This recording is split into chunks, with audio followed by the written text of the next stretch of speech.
까마귀. 이태준.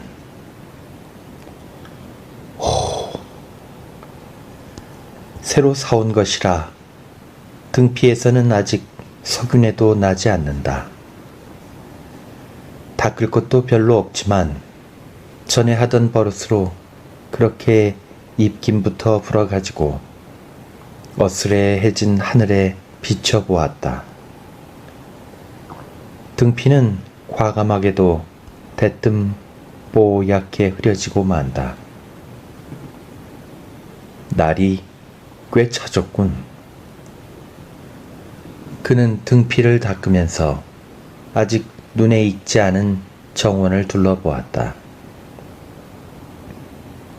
익기 앉은 돌층계 밑에는 발이 묻히게 낙엽이 쌓여 있고 상나무, 전나무 같은 상록수를 빼어놓고는 단풍나무까지 이미 반나마 이우러 어떤 나무는 잎이라고 하나도 없이 설멍하게 서 있다. 무장해제를 당한 포로들처럼 하는 생각을 하면서 그런 쓸쓸한 나무들이 이 구석 저 구석에 묵묵히 섰는 것을 그는 등피를 다 닦고도 다시 한참이나 바라보다가야 자기 방으로 정한 바깥의 작은 사랑으로 올라갔다. 여기는 그의 어떤 친구네 별장이다. 늘 괴벽한 문체를 고집하여 독자를 널리 가지 못하는 그는 한 달에 20원 남짓 하면 독방을 차지할 수 있는 학생층의 하숙생활조차 뜻대로 되지 않았다. 궁여의 일책으로 이렇게 임시로나마 겨우내 그냥 비워두는 친구네 별장 방 하나를 빌린 것이다. 내년 7월까지는 어느 방이든지 마음대로 쓰라고 해서 정자지기가 방마다 문을 열어 보이는 대로 구경하였으나 모두 여름에나 좋은 북향들이라 너무 음습하고 너무 넓고 문들이 많아서 결국은 바깥으로 나와 상노들이나 자는 방이라는 작은 사랑을 치우게 한 것이다. 상노들이나 자는 방이라 하나 별장 자체를 그리 손색 있게 하는 방은 아니었다. 동양이어서 여름에는 늦잠을 자지 못할 것이 흠일까? 겨울에는 어느 방보다 밝고 따뜻할 수 있고 미닫이와 들창도 다 갑창까지 들인데다 벽장문과 두껍다지에는 유명한 화가인지 아닌지는 몰라도 낙관이 있는 사군자며 기명절지가 붙어 있다.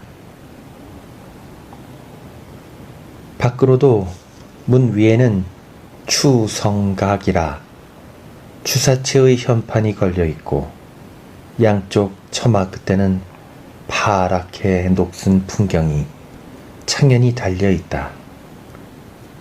또 미닫이를 열면 눈 아래에 깔리는 경치도 큰 사랑만 못할 것 같지 않으니 산 기슭에 나부시 섰는 수각과 그 밑으로 마른 연잎과 단풍이 잠긴 연당이며 그리고 그 연당 언덕으로 올라오면서 무룡석으로 석가산을 모으고 잔디밭 새에 길을 돌린 것은 이 방에서 내려다보기가 기중일 듯 싶었다. 그런데다 눈을 번뜩 들면 동편 하늘이 바다처럼 트이고 그 한편으로 훤칠한 늙은 전나무 한 채가 절벽같이 가려 섰는 것이다. 가슴의 뿔처럼 삭정이가 된 상가지에는 희끗희끗 새똥까지 묻어서 고요히 바라보면 한눈에 태고가 깃들이는 듯한 그윽한 경치이다. 오래간만에 켜보는 남포불이다. 펄럭 하고 성냥불이 심지에 옮기더니 좁은 등피 속은 자옥하게 연기와 김이 서리었다가 차츰차츰 밝아지는 것이었다. 그렇게 차츰차츰 밝아지는 남포불에 삥 둘러앉았던 옛날 집안 사람들의 얼굴이 생각나게, 그렇게 남포불은 추억 많은 불이다. 그는 누워 너무나 고요함에 귀를 빼앗기면서 옛 사람들의 얼굴을 그려보다가 너무 가까운 데서 까악 하는 까마귀 소리에 얼른 일어나 문을 열었다. 바깥은 아직 아주 어둡지 않았다. 또 까악 하는 소리에 쳐다보니 지나가면서 우는 소리가 아니라 바로 그 전나무 삭정가지에 시꺼먼 3마리가 웅크리고 앉아 그러는 것이었다. 까마귀? 까치나 비둘기를 본 것만은 못하였다. 그러나 자연이 준 그의 검은과 그의 탁한 음성을 까닭없이 저주할 필요는 느끼지 않았다. 마침 정자지기가 올라와서 진지는 어떡하십니까? 하는 말에 우유하고 빵이나 먹고 밥 생각이 나면 문 안 들어가 사 먹는다고. 그래도 자기는 괜찮다고 어름어름하고 말 막음으로 웬 까마귀들이? 하고 물었다. 네, 이 동네에 많습니다. 저 나무엔 늘 와 사는 거이쇼. 그래요? 그럼 내 친구가 되겠군. 하고 그는 웃었다. 요 아래 돼지 기르는 데가 있었습죠. 거기 밥집게 같은 게 흔하니까 그래 까마귀가 떠나질 않습니다. 하면서 정자지기는 한 걸음 나서 팔매치는 형용을 하니 까마귀들은 주춤하고 날듯한 자세를 가지다가 아래를 보더니 도로 앉아서 이번에는 까르르 하고 GA 아래 R이 한없이 붙은 발음을 하는 것이다. 정자지기가 내려간 후 그는 다시 호젓하니 문을 닫고 아까와 같이 아무렇게나 다리를 뻗고 누워버렸다. 배가 고팠다. 그는 또 그 어느 학자의 수면 습관설이 생각났다. 사람이 밤새도록 그 여러 시간을 자는 것은 불을 발명하기 전에 할 일이 없어 자기만 한 것이 습관으로 정해진 것뿐이요. 꼭 그렇게 여러 시간을 자야만 될 리는 없다는 것이다.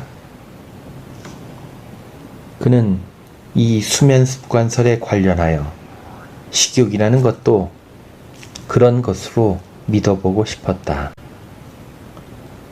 사람은 하루 꼭꼭 3번씩 을에 먹어야 될 것처럼 충실히 먹는 것이나 이것도 그렇게 많이 먹어야만 되게 되어서가 아니라 애초에는 수효 적은 사람들이 넓은 자연 속에서 먹을 것이 쉽사리 손에 들어오니까 먹기만 하던 것이 습관으로 전해진 것뿐이요. 꼭 그렇게 3끼씩이나 계획적으로 먹어야만 될 리는 없을 것 같았다. 그런데 사람이 잠을 자기 위해서는 그처럼 큰 부담이 있는 것은 아니나 먹기 위해서는 하루 3번씩 먹는 그 습관을 지키기 위해서는 얼마나 큰, 얼마나 무거운 부담이 있는 것인가. 그러기에 살려고 먹는 것이 아니라 먹으려고 산다는 말까지 생긴 것이 아닌가 생각되었다. 먹으려고 산다. 평생을 먹으려고만 눈이 뻘게 허둥거리다 죽어. 그건 실로 인간의 모욕이다. 그는 쓴 웃음을 지으며 지금 자기의 속이 쓰려 올라오는 것과 입속이 빡빡해지며 눈에는 자꾸 기름진 식탁이 나타나는 것을 한낱 무가치한 습관의 발작으로만 돌려버리려 노력해보는 것이다. 어디선가 루날은 예술가는 빵 한 근보다 꽃 한 송이를 꺾는다고. 그러나 배가 고프면? 하고 제가 묻는다 그러면 그는 괴로워하고 훔치고 혹은 사람을 죽일지도 모른다.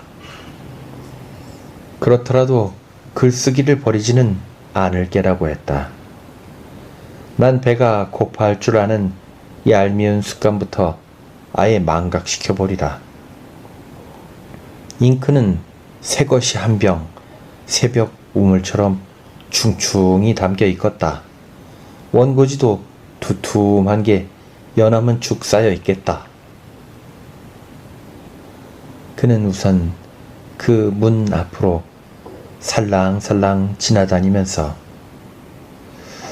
쌀값은 오르기만 하고 석탄도 들여놔야겠는데 를 하던 입버릇처럼 하던 주인 마누라의 목소리를 10리나 떨어져서 은은한 풍경소리와 짙은 어둠에 한박 쌓인 이 산장 호젓한 방에서 옛 애인을 만난 듯한 다정스런 남포불을 돋우고 글만을 생각하는데 취할 수 있는 것이 갑자기 몸이 비단에 쌓이는 듯 살이 찔 듯한 행복이었다.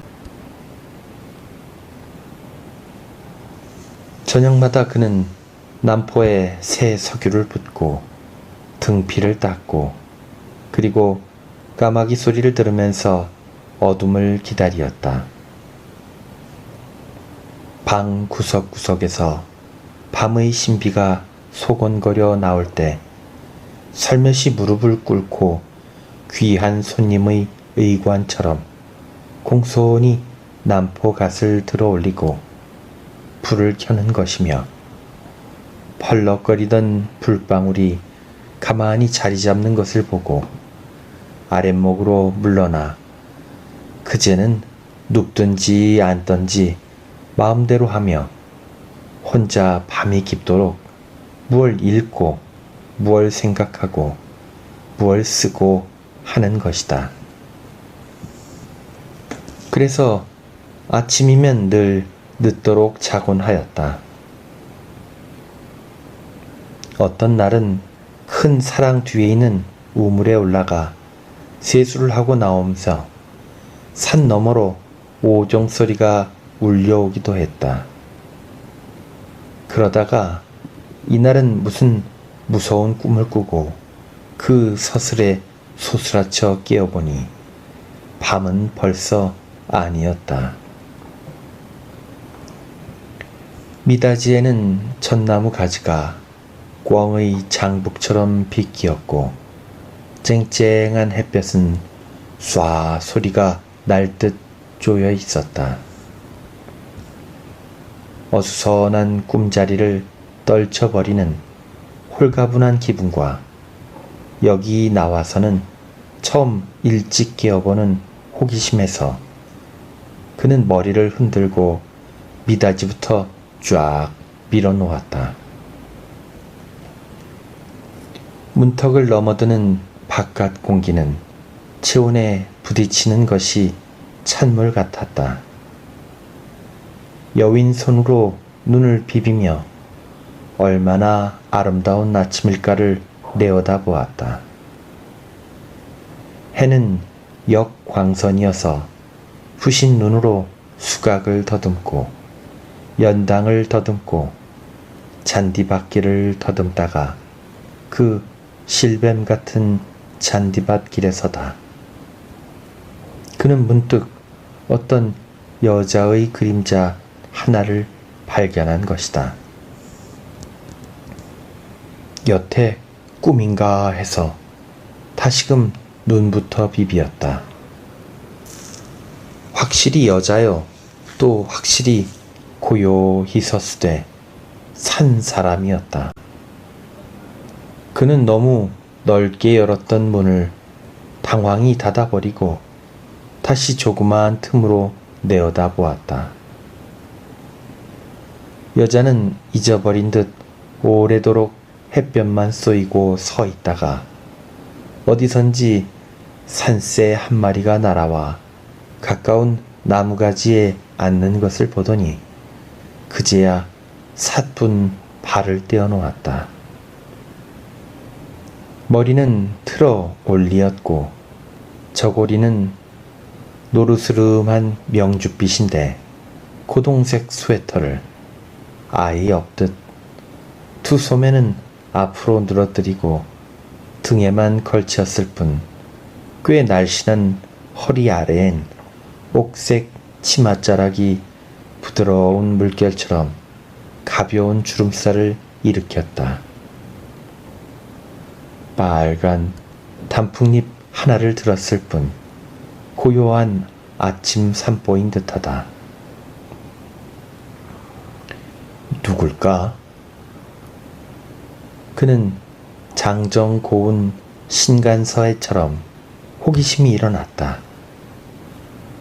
가까이 축대 아래로 지나가는 것을 보니 새 양봉투 같은 깨끗한 이마에 눈결은 뉘어쓴 영어글씨같이 차근하다. 꼭 담은 입술, 그리고 뾰로통한 꽃봉우리에는 여간치 않은 프라이드가 느껴지는 얼굴이었다. 웬 여잔데? 이튿날 아침에도 비교적 이르게 잠이 깨었다. 살며시 연당 쪽을 내어다보니 연당 앞에도 잔디밭 길에도 아무도 사람이라고는 보이지 않았다. 왜 그런지 붙들었던 새를 날려보낸 듯 그는 서운하였다. 이날 오후이다. 그는 낙엽을 긁어다가 불을 떼고 있었다. 누군지 축대 아래에서 인기척이 났다. 머리를 쓸어 넘기며 내려다보니 어제 아침에 그 여자다. 어제 그 옷, 그 모양, 그 고요함으로 약간 발그레해진 얼굴을 쳐들고 사뭇 아는 사람을 보듯 얼굴을 돌리려 하지 않고 걸음을 멈추고 섰는 것이다. 이쪽은 당황하여 다시 머리를 쓸어 넘기며 일어섰다. 모모 선생님 아니세요? 여자가 거의 자신을 가지고 먼저 묻는다. 네, 모모입니다. 여자는 먼저 물어놓고 더 말이 없이 귀밑까지 발그레해지는 얼굴을 폭 수그렸다. 한참이나 아궁에서 낙엽 타는 소리뿐이었다.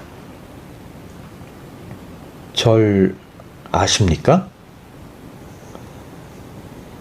여자는 다시 얼굴을 들뿐 말은 없다가 수줍은 웃음을 머금고 옆에 있는 돌층계를 히뜩히뜩 올라왔다. 이쪽에서는 낙엽 한 무더기를 또 아궁에 쓸어 넣고 손을 털었다. 문간에 명함 붙이신 걸로 알았어요. 네. 저도 선생님 독자예요. 꽤 충실한? 그러십니까? 부끄럽습니다. 그는 손을 비비며 여자의 눈을 보았다. 잦아든 가을 호수와 같이 약간 꺼진 듯한 피곤한 눈이면서도 겨울 별 같은 찬 광채가 일어났다. 순수 불을 떼시나요? 아, 네. 전 이 집 정원을 저희 집처럼 날마다 산보아요. 아침이면. 네, 퍽 넓고 좋은 정원입니다. 참 좋아요. 어서 떼세요. 네네. 이 동네에 계십니까? 요 개울 건너에요. 이날은 더 이야기가 나올 새 없이 부끄러움도 미처 걷지 못하고 여자는 돌아가고 말았다. 그는 한참 뒤에 바깥 한 길로 나와 개울 건너를 살펴보았다. 거기는 기와집, 초가집, 여러 집이 언덕에 층층으로 놓여 있었다. 어느 것이 그 여자가 들어간 집인지 짐작조차 할 수 없었다. 이날 저녁에 정자지기를 만나 물었더니 그 여자 병인이올시다 하였다. 보기에 그리 병색은 아니더라 하니 뭐 폐병이라나요? 약 먹느라고 여기 나왔는데 숨이 차 산엔 못 댕기고 우리 정자로만 밤낮 오죠 하였다. 폐병. 그는 온전한 나무일 같지 않게 마음이 쓰였다. 그렇게 예모 있고 상냥스러운 대화를 짓거릴 수 있는 아름다운 입술이 악마 같은 병균을 발산하리라는 사실은 상상만 하기에도 우울하였다. 그러나 그 다음 날부터는 정원에서 그 여자를 만나 인사할 수 있는 것이 즐거웠고 될 수만 있으면 그를 위로해주고 그와 더불어 자기의 비난한 예술을 이야기하고 싶었다. 그래서 그 여자가 자기의 방문 앞으로 왔을 때는 몇 번이나 바람이 찹니다 하여 보았다. 그러나 번번이 여기가 좋아요 하고 여자는 툇마루에 걸터 앉았고 손수건으로 자주 입과 코를 막기를 잊지 않았다. 하루는 글쎄 괜찮으니 좀 들어오십시오 하고 괜찮다는 말에 힘을 주었더니 여자는 약간 상기가 되면서 그래도 이쪽에 밝히 따지려는 듯이 전 전염병 환자예요 하고 쓸쓸한 웃음을 지었다. 글쎄 그런 줄 압니다. 괜찮으니 들어오십시오 하니 그제야 가벼운 감격이 마음속에 파동치는 듯 잠깐 멀리 하늘가에 눈을 던지었다가 살며시 들어왔다. 황혼이었다. 동양방의 황혼이라 말할 때의 그 여자의 맑은 눈속과 흰 이속만이 별로 또렷또렷 빛이 났다. 저처럼 죽음의 대면에 있는 처녀를 작품 속에서 생각해 보신 적 계세요, 선생님? 없습니다. 그리고 그만 정도에 왜 죽음을 생각하십니까? 그래도 자꾸 생각하게 되어요. 하고 여자는 보일 듯 말 듯한 웃음으로 천장을 쳐다보았다. 한참 침묵 뒤에 전 병을 퍽 행복스럽다 했어요. 처음엔. 하고 또 가벼이 웃었다. 모두 날 위해주고 친구들이 꽃을 가지고 찾아와주고 그리고 건강했을 때보다 여간 희망이 많지 않아요. 이제 병이 나으면 누구한테 제일 먼저 편지를 쓰겠다. 누구한테 전에 잘못한 걸 사과하리라. 참 벨벨 희망이 다 끌어올랐어요. 병든 걸 참 감사했어요. 그땐. 지금은요? 무서워졌어요. 죽음도 처음에는 퍽 아름다운 걸로 알아들었어요. 언제든지 살다 귀찮으면 꽃밭에 뛰어들듯 언제나 아름다운 죽음에 뛰어들 수 있는 걸 기뻐했어요. 그런데 이렇게 닥들이고 보니 겁이 자꾸 나요. 꿈을 꿔도. 하는데 까악 하는 소리가 바로 그 전나무 삭정가지에서인 듯 언제나 똑같은 거리에서 울려왔다. 여기 나와선 까마귀가 내 친구입니다. 하고 그는 억지로 그 불길스러운 소리를 웃음으로 덮어버리려 하였다. 선생님은 친구라기꺼정 전 이 동네 모두 좋은데 저게 싫어요. 죽음을 잊어버리면 안 된다고 자꾸 깨쳐주는 것 같아요. 그건 괜한 간념인 줄 압니다. 흰새가 있듯 검은 새도 있는 거요. 솔이 맑은 새가 있듯 솔이 탁한 새도 있는 거죠. 취미에 따라 까마귀도 사랑할 수 있는 새인 줄 압니다.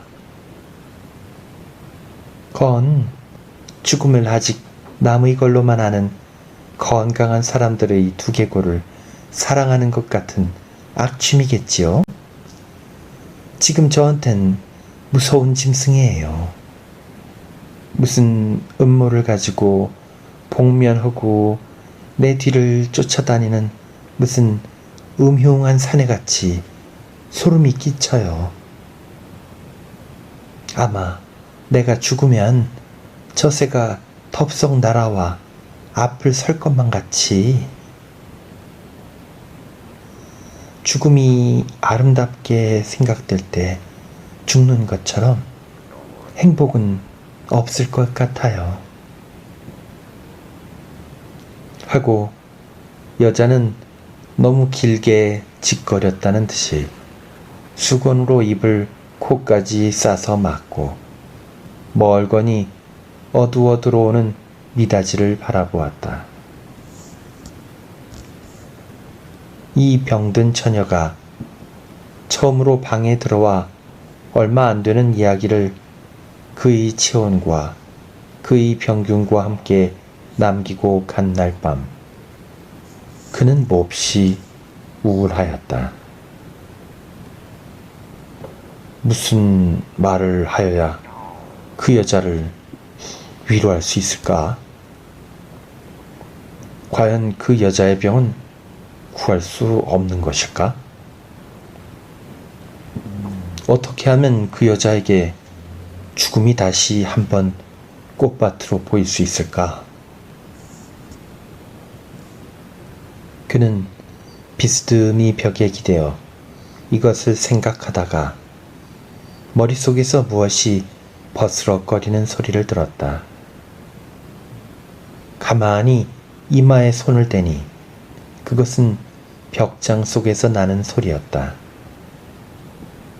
그는 벽장을 열고 두어 마리의 쥐를 쫓고 나무떼기처럼 굳은 빵 한쪽을 꺼내었다.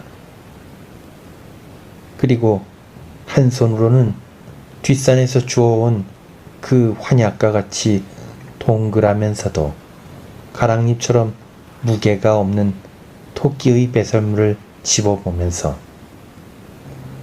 요즘은 자기의 것도 그렇게 단박한 것이 틀리지 않을 것을 미소하였다. 사람에게서도 풀레가 나야 한다 라고 한 철인 소로의 말이 생각이 났으며 사람도 사는 날까지 극히 겸손한 곤충처럼 맑은 이슬과 향기로운 풀잎만으로 만족하지 못하는 것을 그 운명이 슬픈 생각도 났다. 무슨 말을 하여주면 그 여자에게 새 희망이 생길까?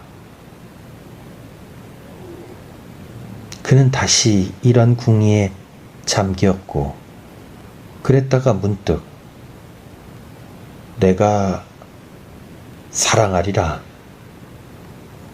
하는 정열에 부딪히었다. 확실히 그 여자는 애인을 갖지 못했을 거다.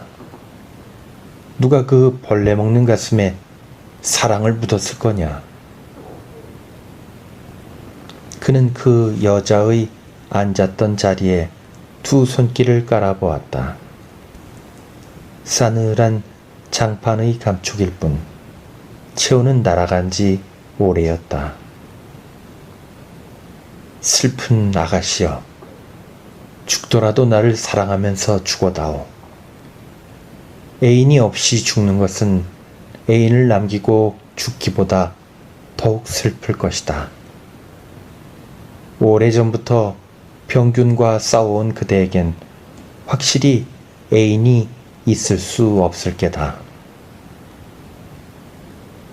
그는 문풍지 떠는 소리에 덧문을 닫고 남포의 불을 낮추고 포의 슬픈 시 레이번을 생각하면서 레노? 하고 포가 그의 애인의 망령을 불렀듯이 슬픈 음성을 소리쳐 보기도 하였다. 그 덮을 것도 없이 애인의 헌 외투자락에 쌓여서 그러나 행복스럽게 임종하였을 레노의 가엾고 또 아름다운 시체는 생각하여 보면 포의 정열 이상으로 포근히 끌어안아 보고 싶은 충동도 일어났다. 포가 외로운 서재에 앉아 밤 깊도록 예책을 상고할 때 폭풍은 와 문을 열어 젖들였고 검은 숲속에서는 보이지도 않는 까마귀가 울면서 머리 풀어헤친 아름다운 레노의 망령이 스르르 방 안 한 구석으로 들어서곤 하였다. 오, 나의 레노, 너는 아직 확실히 애인을 갖지 못했을 거다. 내가 너를 사랑해주며 내가 너의 주엄을 지키는 슬픈 애인이 되어주마. 그는 밤이 너무나 긴 것을 탄식하며 어서 날이 밝기를 기다리었다. 그러나 밝는 날 아침의 하늘은 너무나 두껍게 흐려 있었고 거친 바람은 구석구석에서 몰려 나오며 눈발조차 희끗희끗 날렸다. 온실 속에서나 갸웃이 내어다보는 한 송이 온대지방 꽃처럼 그렇게 가냘픈 그 처녀의 얼굴이 도저히 나타나기를 바랄 수 없는 날씨였다. 오, 가엾은 아가씨. 너는 이렇게 흐린 날 어두운 방 속에 누워 애인이 없이 죽을 것을 슬퍼하리라. 나의 가엾은 레노어.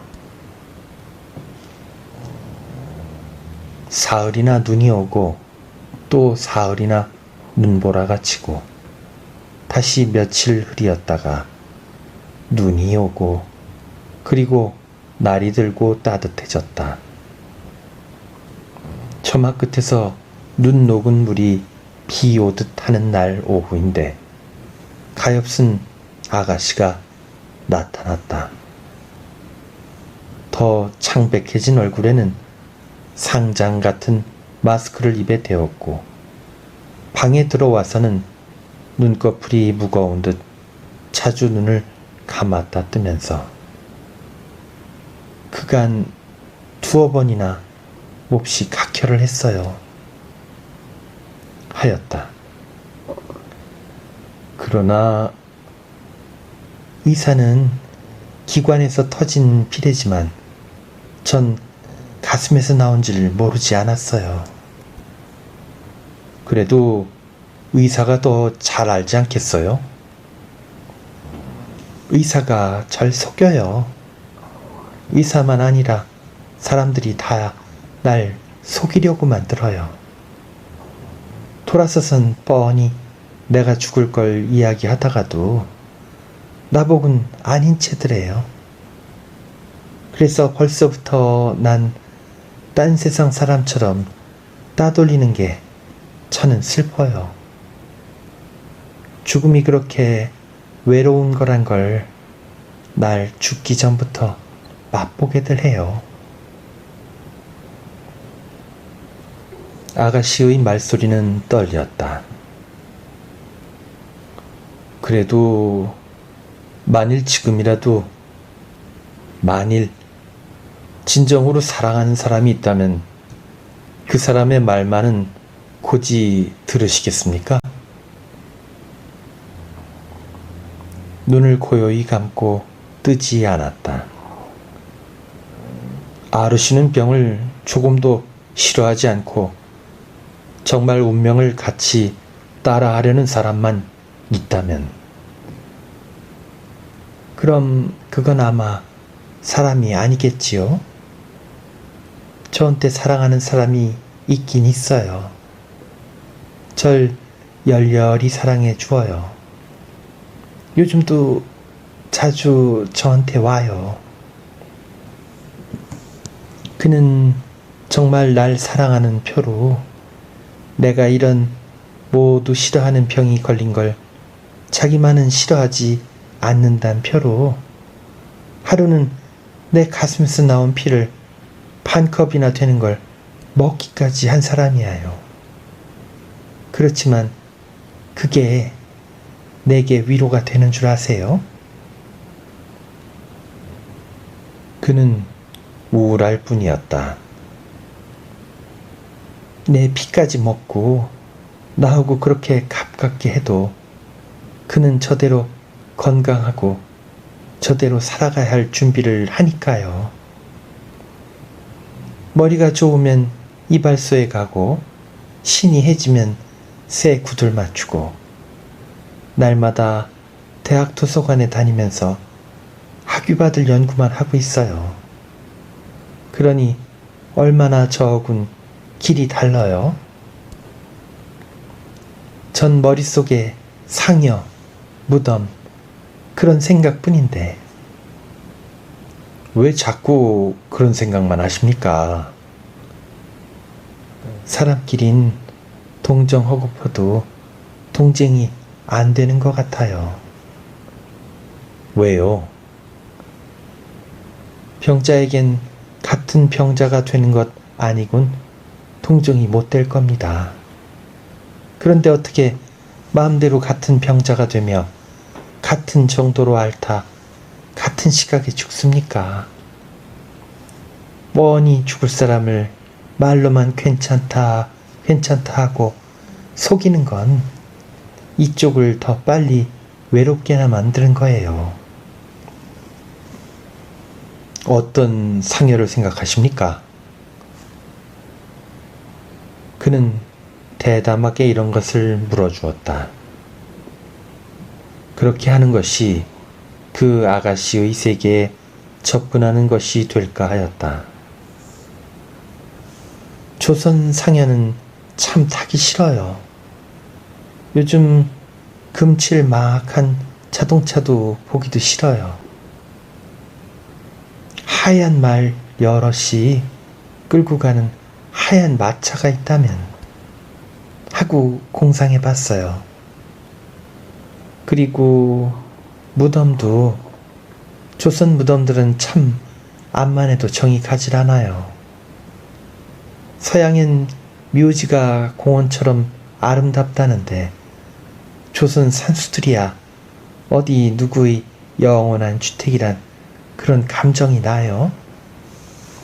곁에 둘 수 없으니 흙으로 덮고 그냥 두면 비에 패니까 잔디를 심는 것뿐이지 꽃 한 송이 심을 때나 꽂을 때가 있어요. 조선 사람처럼 죽은 사람의 감정을 안 생각해주는 사람들은 없는 것 같아요. 괜히 그 듣기 싫은 목소리로 울기만 하고 까마귀나 매둘개 떡조각이나 갖다 엎질러 놓고. 선생님은 왜 이렇게 외롭게 사세요? 그는 아무 대답도 하지 않았다.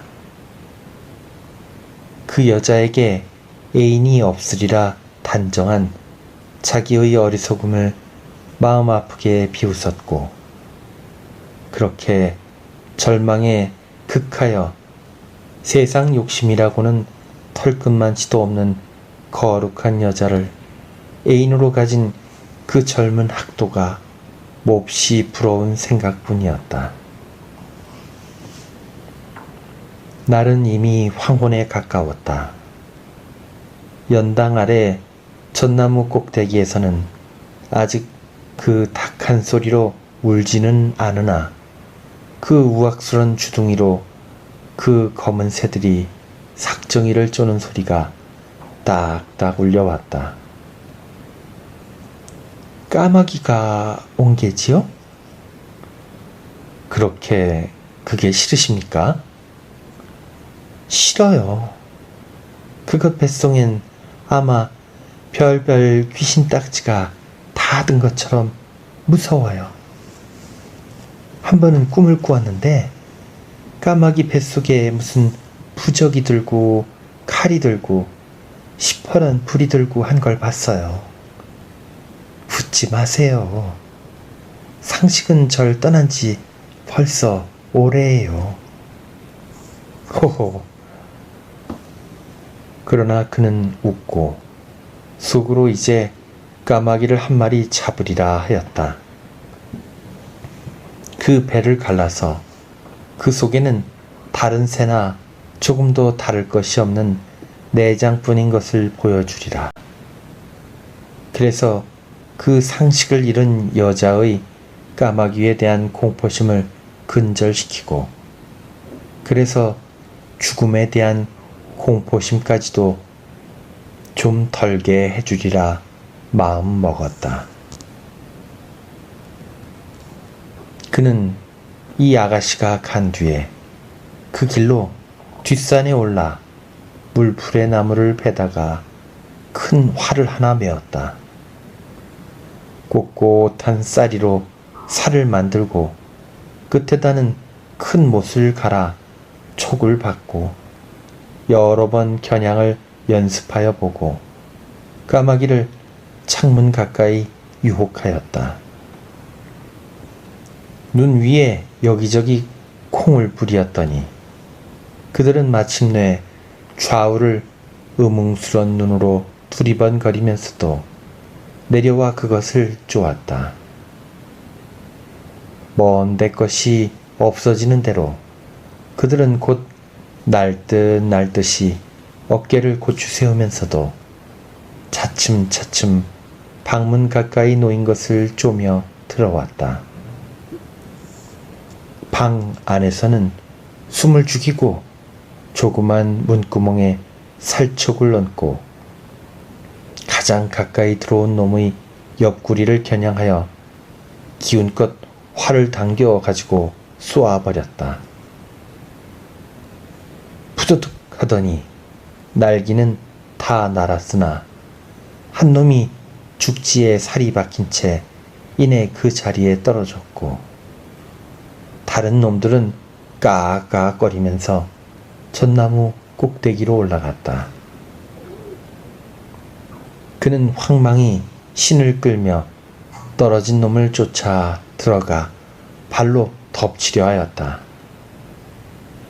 그러나 까마귀는 어느 틈에 그의 발밑에 들지 않고 훌쩍 몸을 솟구어 그 찬란한 빗방울을 눈 위에 흩뿌리며 두 다리와 한 날개로 반은 날고 반은 뛰면서 잔디밭 쪽으로 덮을덮을 달아났다. 이쪽에서도 숨차게 뛰어 다우쳤다.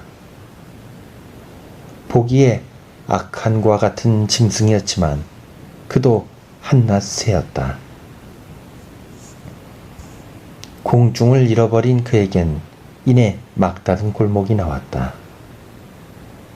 화살이 그냥 박힌 채 연당으로 내려가는 도랑창에 거꾸로 박히더니 쌕쌕 하면서 불덩어리인지 핏방울인지 모를 두 눈을 뒤집어 쓰고 집게 같은 입을 딱딱 벌리며 대가리를 고추들었다. 그리고 머리 위에서는 다른 놈들이 전나무에서 내려와 까악거리며 저희 가족을 기어이 구하려는 듯이 낮게 떠돌며 덤비었다.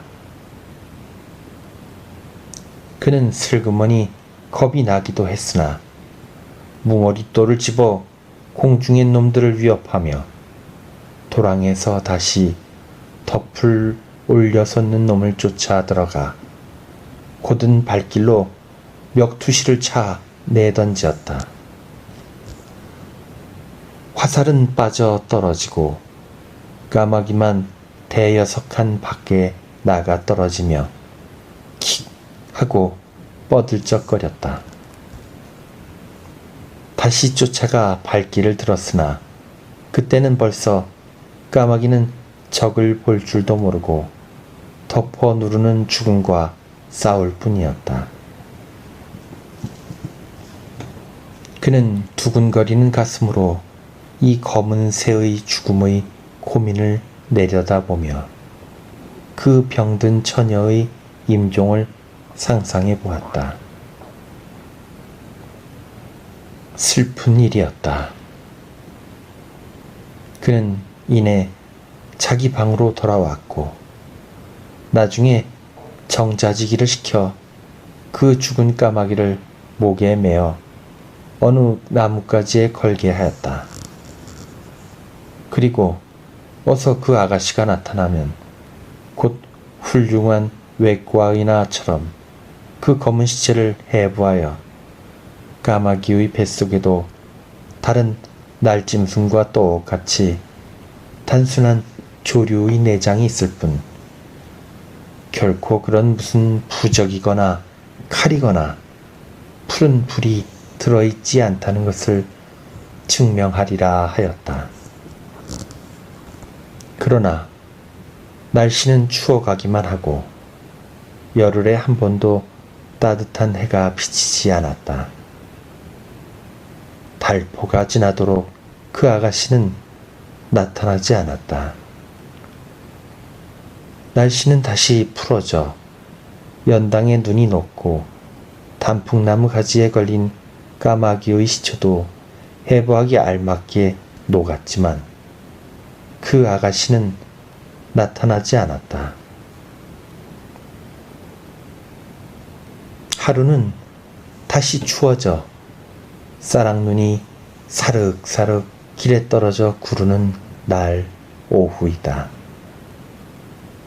그는 어느 잡지사에 들어가 곤작 한 편을 팔아가지고 약간의 식료를 사들고 다 나온 길인데 개울 건너 넓은 마당에는 두어 대의 검은 자동차와 함께 금빛 연구차 한 대가 놓여 있는 것이다. 그는 가슴이 섬뜩하였다. 별장 쪽을 올려다보니 전나무 꼭대기에서는 진작부터 서너 마리의 까마귀가 이 광경을 내려다보며 쭈그리고 앉아 있었다. 그 여자가 죽은 건 아닌가? 연구차 안에는 이미 검은 포장에 덮인 관이 실려 있었다. 둘러섰는 동네 사람들 속에서 정자지기가 나타나더니 가까이 와 일러주었다. 우리 정자로 늘 오던 색시가 갔답니다. 그는 고요히 연구차를 향하여 모자를 벗었다. 저 뒤에 자동차에 지금 오르는 사람이 그 색시하고 청혼했던 남자랍니다. 그는 잠자코 그 대학 도서실에 다니며 학위 얻을 연구를 한다는 청년을 바라보았다. 그 청년은 자동차 안에 들어앉아 이내 하얀 손수건을 내어 얼굴에 대었다. 그러자 자동차들은 연구차가 앞을 서며 고요히 굴러 떠나갔다. 눈은 한방눈이 되면서 펑펑 쏟아지기 시작하였다. 그 자동차들이 굴러간 자리도 얼마 안 있어 덮어버리고 말았다. 까마귀들은 이날 저녁에도 별다른 소리는 없이 그저 깍깍거리거나 이따금씩 까르르 하고 그 GAR에 R이 한없이 붙은 발음을 내곤 하였다.